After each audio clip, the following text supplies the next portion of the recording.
আবারও চ্যাম্পিয়ন্স লিগের নকআউট পর্বে মুখোমুখি রিয়াল মাদ্রিদ ম্যানচেস্টার সিটি। সহজ প্রতিপক্ষ পেয়েছে বার্সেলোনা। ফাইনালের আগে বার্সার সবচেয়ে বড় চ্যালেঞ্জ হতে পারে আর্সেনাল। রিয়ালের সামনে একের পর এক কঠিন প্রতিপক্ষ।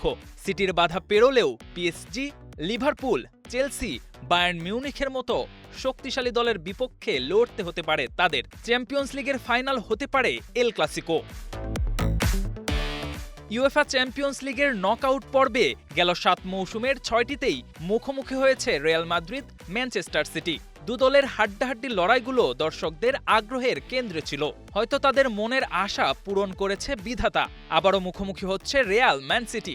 শুক্রবার সিওনে অনুষ্ঠিত ২০২৫-২৬ মৌসুমের শেষ ১৬ ড্র দুই দলকে আবারও প্রতিপক্ষ বানিয়েছে। তবে সেটা রিয়াল ফ্যানদের জন্য হতে পারে বিষাদের কারণ তুলনামূলক কঠিন প্রতিপক্ষ তাদের অপেক্ষায়।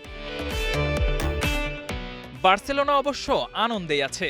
রাউন্ড 16-এ তাদের প্রতিপক্ষ নিউক্যাসল ইউনাইটেড। প্রায় ২ যুগ পর চ্যাম্পিয়ন্স লিগে মুখোমুখি হতে যাচ্ছে তারা। তবে ফাইনালের আগে বার্সার সবচেয়ে বড় চ্যালেঞ্জ হতে পারে Arsenal.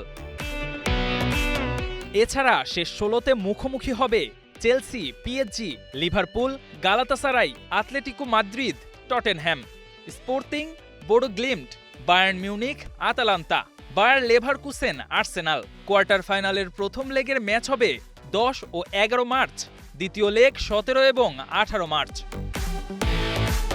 KM Sony, star news.